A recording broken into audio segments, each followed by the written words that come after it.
জলবায়ু পরিবর্তন এবং দখল সহ নানা কারণে উজাড় হচ্ছে বরগুনার ট্যাংরাগিরি বনাঞ্চলের গাছপালা। এতে ভারসাম্যহীন হয়ে পড়ছে উপকূলের প্রকৃতি আর পরিবেশ। স্থানীয়দের দাবি, সাগর তীরবর্তী মানুষের জীবন বাঁচাতে রক্ষা করতে হবে এই বন। যদিও বন বিভাগের দাবি, সাগর আর নদী চরে নতুন করে বাড়ছে গাছপালা। আবু জাফর সালের তথ্য ছবিতে ডেস্ক রিপোর্ট। বঙ্গোপসাগরের উপকূল জুড়ে চোখে পড়ে এমন মৃত গাছের সারি, কোথাও কোথাও পড়ে আছে গাছের গোড়া। প্রাকৃতিকভাবে গড়ে ওঠা বরগুনার ট্যাংরাগিরি বনে প্রতিনিয়তই কমছে গাছের সংখ্যা। স্থানীয়ভাবে পরিচিত ফাতরার বনে রয়েছে কেওড়া, বাইন, সুন্দরী, গরান সহ বিভিন্ন প্রজাতির গাছ।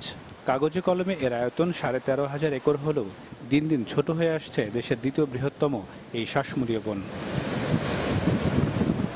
স্থানীয়রা বলছেন, বনের ভেতরে ঘরবাড়ি তৈরির পাশাপাশি কৃষির আবাদ করেছে একটি প্রভাবশালী মহল, যাতে হুমকিতে বনের জীববৈচিত্র্য। 2-3 বছর আগে তো আরো কমপক্ষে 1 কিলোমিটার মাটি ছিল। সিডারে যদি জঙ্গল না থাকতে তো এলাকার কোনো লোকজন বাঁচে থাকার মতো ক্ষমতা ছিল না, শুধু বাঁচাই রাখছে বনে। সরকার পদক্ষেপ যদি না নেয়, আমাদের এই অঞ্চলের মানুষ থাকা খুবই কঠিন হয়ে পড়বে। গবেষকদের মতে, জলবায়ু পরিবর্তন এবং লবণাক্ততা বেড়ে যাওয়া সহ নানা কারণে মারা যাচ্ছে বনের গাছ। এর বিরুদ্ধে দ্রুত ব্যবস্থা নেওয়ার পরামর্শ তাদের। জলোচ্ছ্বাস হয়, তো এই গাছগুলো যদি না থাকে তাহলে কিন্তু সরাসরি এই প্রভাবটা কিন্তু এসে জনজীবনের উপরে পড়বে, তাহলে ব্যাপক ক্ষতির সম্ভাবনা আছে। গাছের শিকড় কিন্তু মাটিকে ধরে রাখে, তাহলে যদি আমাদের উপকূলীয় অঞ্চলের গাছ ধ্বংস হয়ে যায়, তখন কিন্তু নদীর স্রোতে আমাদের ভাঙনটা আরও ব্যাপক আকারে দেখা দেবে।